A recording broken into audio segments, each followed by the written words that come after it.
네, 앞서서도 전해드렸는데요. 국민의힘이 어제 최고위원 회의를 열어서 검찰의 수사권 완전 분리와 관련된 박병석 국회의장의 중재안, 이걸 재논의하기로 결론을 내렸습니다. 왜 이런 결정을 내렸는지 이분 연결해서 좀 자세히 들어보겠습니다. 국민의힘의 정미경 최고위원 전화 연결돼 있습니다. 나와 계시죠? 네, 안녕하세요. 예. 어제 최고위원 회의 그 논의 분위기가 좀 어땠어요, 어제? 사실은 저는 제가 지금 현역이 아닌 최고위원이잖아요. 예. 언론 보도를 보고 이 박병석 의장의 중재안에 타결됐다, 여야가. 예. 그걸 보고 깜짝 놀랐어요. 금요일에. 네, 네. 그래서 이건 아니다 싶다고 생각을 했고, 그다음에 토요일 날 저는 이제 방송에 나가서 말씀드렸습니다. 이거는 안 된다, 이렇게 하면. 네, 왜냐하면 기본적으로 검수완박 법안, 민주당의 최초 법안이 거의 막장 법안에 해당한다고 저는 생각하거든요. 헌법에 네. 위반되고, 예. 법률에도 위반되고, 예. 국민의 기본권 보장에도 거의 후퇴시키는 거기 때문에. 그렇게 다 얘기하고 있는데 갑자기 이게 중재안이라는 게 나온 거 아닙니까? 네. 그래서 보니까 그 중재안의 내용을 보니까 별다른 게 없는 거예요. 기본적으로 검찰의 직접 수사권 6개가 가지고 있었잖아요. 지난번에 예, 그렇죠. 수사권 조정하면서. 근데 그 중에서 이제 4개를 빼앗고 검찰로부터 검찰한테 2개만 남겨놨는데 빼앗는 그 4개 범죄 중에 하나가 뭐냐면 공무원에 관한 거, 공직자에 관한 거. 그 다음에 두 번째가 선거범죄잖아요. 그러니까 공직자와 선거사범을 검찰의 직접 수사를 못하도록 만들어버린 거잖아요. 이게 도대체 무슨 의미인가요? 어떤 기준으로 4개를 빼앗고 2개를 남겨놨는지 이게 말이 안 되잖아요. 예. 그래서 이거는 기존의 검수완박 법안, 양양자 의원이 고백했듯이 문재인 청와대 인사 20명이 깜빵 간다. 이 검수완박법 통과되지 않으면. 그렇게 했던 그게 그대로 있는 거잖아요. 뭐 달라진 게 없는 거예요. 그래서 저는 이 합의는 잘못됐다. 국민의힘이. 그래서 이제 그런 생각들을 다 갖고 있었을 거예요. 그러고 있던 차에 이제 당원들과 그다음에 이제 우리 정권 교체를 원하셨던 국민들의 의견 수렴이 주말에 되면서 최고위에서 그런 회의를 할 수밖에 없었던 거죠. 혹시 빨리 잘못을 인정해야죠. 어제 최고위원 회의에 관성동 원내대표도 참석을 했나요? 예, 참석했습니다. 어제 재논의 결론을 내리는 과정에서 관성동 원내대표는 뭐라고 하던가요? 그냥 다 동의하셨습니다. 아, 그래요? 그런데 그럼 왜 그때 박병석 의장의 중재안에 합의를 했는지 배경 설명 이런 거 없었습니까? 어제? 그 배경 설명은 공개 발언에서 이미 다 했죠. 사실은 이제 원내대표가 되고 이분은 그 생각을 했던 거죠. 원내대표로서 이제 청문회를 거쳐야 되고, 그다음 취임 초기에 이제 윤석열 정부가 잘 안착을 할 수 있도록 민주당하고 어떻게 협치를 해야 되겠다. 그 생각만 하셨던 것 같아요. 지금 이제 기브앤테이크는 어차피 불가피하니까 뭐 이런 생각을 했다는 건가요? 근데 이제 문제는 뭐냐면 검수완박 법안은 단순히 여야가 합의해가지고 정치인들이 합의해서 끝날 문제가 아닌 거예요. 저는 그렇게 생각해요. 이게 70년간의 형사사법제도를 지금 완전히 뭉개는 거니까, 뒤바꾸는 거니까 사실 이거는 국민들의 뜻이 되게 중요하고, 각층의 전문가와 학계 인사들이 전부 모여서 저는 2년 정도는 토의를 하고 결론을 내려야 된다고 생각하는 거거든요. 근데 그런 과정이 지금 없었잖아요. 오늘 아침에 나온 보도를 보니까 권성동 원내대표가 이제 의원총회 열렸을 때 자신이 강원랜드 관련해서 수사받은 적 있잖아요. 이때 검사한테 모욕을 당한 어떤 경험담을 이야기를 하면서 이 중재안에 합의한 이유를 설명을 했다. 이런 기사가 오늘 아침에 나왔거든요.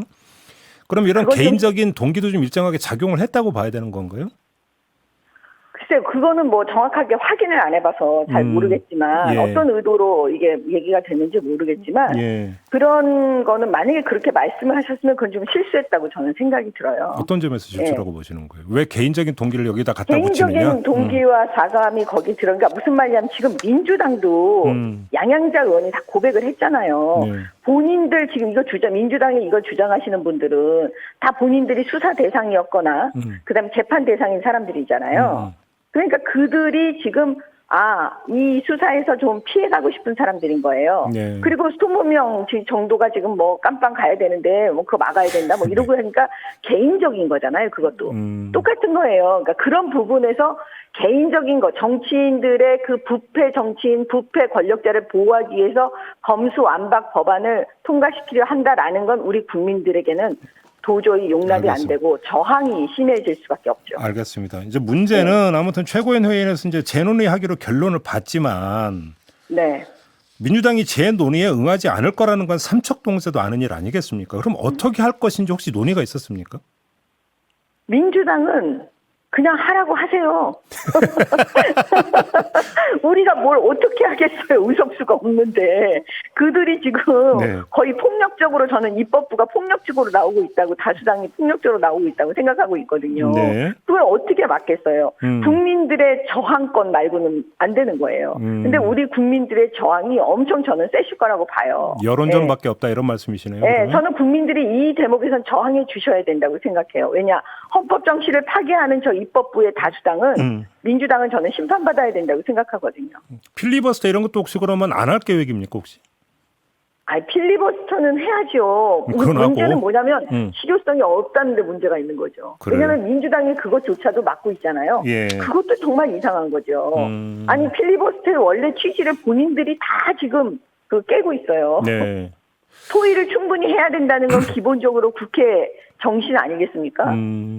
혹시 어제 그 문재인 대통령 그 JTBC와 인터뷰 혹시 보셨어요? 최고위원님? 저는 보지는 못하고요. 예. 아침에 언론을 통해서 확인했습니다. 이 관련 발언이 여러 가지가 나오는데 어떻게 평가하세요?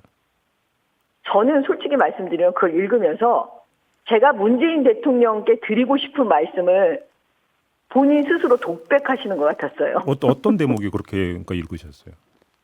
아니 국민의 이름을 함부로 얘기하지 마라. 근데 맨날 민주당하고 문재인 정권에서 맨날 국민 이름을 팔았잖아요.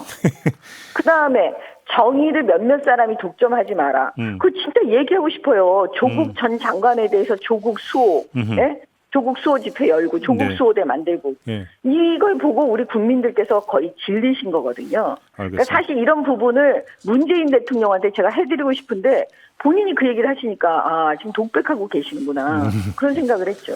박병석 국회의장이 중재안을 수용한 정당의 입장을 반영해서 국회 운영 방향을 결정하겠다고 이미 언급을 했는데요. 그러면 민주당이 이제 단독 처리하는 것에 따라서 본회의를 소집해서 처리할 수도 있다는 뜻으로 해석이 되는데 박병석 의장에게 어떤 말씀을 주시고 싶으십니까?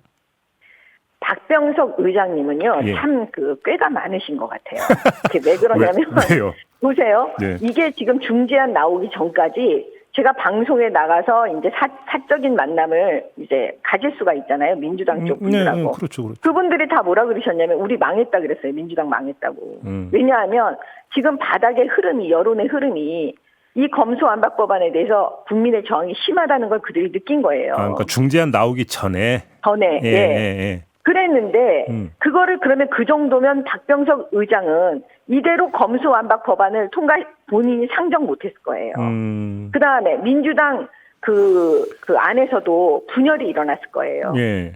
100% 합의된 일치를 보지 못했을 거예요. 예. 그렇기 때문에 그 부분에서 고민하고 그 중재안을 만들어 내신 거라고 저는 보거든요. 네. 그러면 결국 그 고민은 다시 박병석 의장한테 또 그 짐이 간 거예요.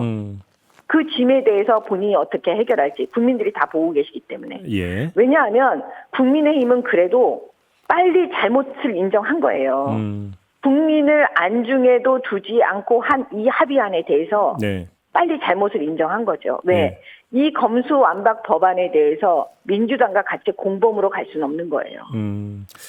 알겠습니다. 자, 그러면 과정이 어떻게 되든지 간에 민주당 주도로 이 관련 법안이 그렇게 본회의에서 처리가 됐다고 한번 가정을 해볼게요. 그러면 권성동 원내대표는 책임을 져야 된다고 보십니까? 권선동 원내대표의 책임 문제와 이 부분은 어떻게 보면 다르게 생각할 수 있어요. 왜냐하면 권선동 원내대표는 아까 제가 말씀드렸지만 그 초기 윤석열 정부의 안정화에 대해서만 신경을 쓴 거예요. 그러니까 민주당하고의 그 타협점이요. 사실 그 부분은 또 우리가 또 이해를 해줘야 되는 부분이기 때문에 어허. 이 문제로 인해서 예. 뭐 사퇴를 해야 된다, 책임을 져야 된다, 그 문제는 별개의 문제라고 저는 봐요. 그거는 또 예. 별개다. 그리고 왜냐하면 또 이게 금방 또 본인이 동의하셨잖아요. 다시 예. 재검토하는 거에 대해서. 예. 예. 알겠습니다. 마지막으로 이 질문 드릴게요. 이준석 대표가 한동훈 법무장관 후보자하고 이 관련해서 이제 그 전화 대화를 나눈 바가 있지 않습니까? 이에 대해서 저희가 조금 전에 2부에서 윤호중 민주당 비대위원장하고 인터뷰를 했는데 윤호중 비대위원장은 한동훈 후보자의 전화 지시라는 표현을 썼던데 어떻게 받아들이십니까? 그분들은 맨날 우리 분열시키는데 뭐 선수시니까. 이준석 대표는 예. 사실은 이제 그 권선동 원내대표는 법조인이고 이준석 대표는 법조인이 아니잖아요. 네. 그러니까 원내대표가 결정한 거에 대해서 법적으로 다 검토가 됐겠구나 이렇게만 생각했을 거예요. 예, 보고만 받았을 테니까요. 예. 그걸 자세히 뭐 토론을 하진 않았거든요. 네. 그러니까 그러던 차에 제가 토요일 날 이제 방송에 나가서 이 부분에 대한 문제점을 지적하고 합의가 잘못됐다고 얘기했을 때 그 한동훈 그 후보자가 같이 이거에 대해서 반대한다는 걸 제가 들었거든요. 네. 그러면 이준석 대표도 그럼 한동훈 후보자가 이걸 반대한다. 근데 권선동 원내대표는 이걸 했다. 이러니까 같은 법조인들끼리 검사 출신이 뭐가 다르나 그러면서 아마 전화 통화를 했겠죠. 크로스 체크다 이렇게 보시는 거죠? 네. 알겠습니다. 네. 자, 마무리할게요. 고맙습니다, 위원님. 네, 감사합니다. 예, 지금까지 국민의힘의 정미경 최고위원과 함께했습니다.